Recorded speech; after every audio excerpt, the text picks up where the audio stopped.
garaad cabdirasaaq garaad soofe iyo garaad Saleebaan Buraale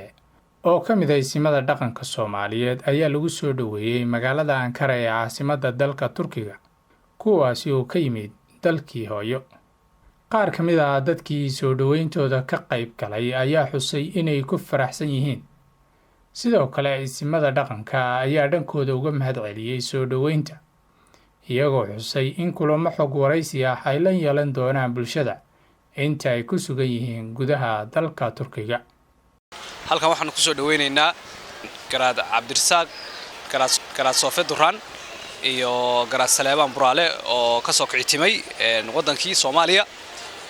waa isimo Soomaaliyeed halkan ayay yimaadeen waanu ku soo dhaweynaynaa haddana waxaan u joognaa soo dhaweyntoodii waxaanu leenahay ku soo dhawaada gacmo furan iyo qalbi furan waxaad ka timaadeen dalkiinii waxaad u timaadeen dadkiinii aad baan ugu faraxsanahay inaanu halkan idinku nimaadno oo aanu idinku soo dhaweyno garaadada aad baan u soo dhaweynaa waanu ku faraxsanahay maanta halka farxad baan u taaganahay inaan soo dhaweyno waxa halkan isugu yimid dhalinta qaybaheeda kala duwan waxaan aad ugu faraxsanahay inaan soo dhaweyno wax garadkayga cuqaasheeda waxaan leenahay gacmo furan ku soo dhawaada qalbi furan dadkiiniyo halkan idin taagan aad waxaan ugu faraxsanahay inaad maanta noo timaadaan farxad weyn bay noo tahay aan la soo koobi karin. ilaahay baa mahad subhanahu wa ta'ala nabad nagu keenay Ankara annagoo ka nimid magaalada Soomaaliya ee Muqdisho halkan waxaa jooga dhalinyaradeenii aqoon-yahanadii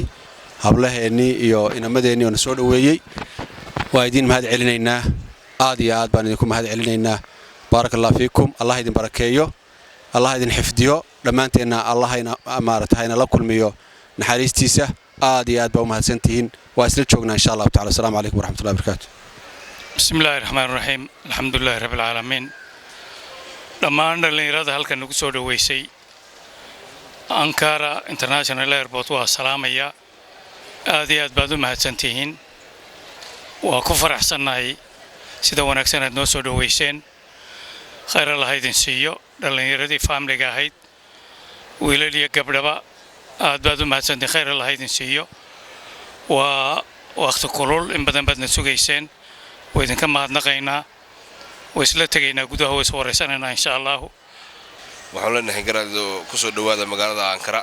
waxaan soo dhaweynayaa waa dadkiinii iyo dhalinyaradiinii oo idin helana xog badan dawladda waa soo wareysan doonaa ku soo dhawaada insha Allah bismillaahi kariim. waa ilaahay mahadi ismadeeda sharafta lahaa nabad bay nagu soo gaareen muddo aanu sugaynay ka bacdi waxaanu ilaahay uga mahadnaqaynaa maadaama iyagu caafimaad qaban noo yimaadeen waanu idin soo dhaweynaynaa insha Allah soo dhawaada meel walba dadkiinii oo idin jecel ayaa idinka horeeya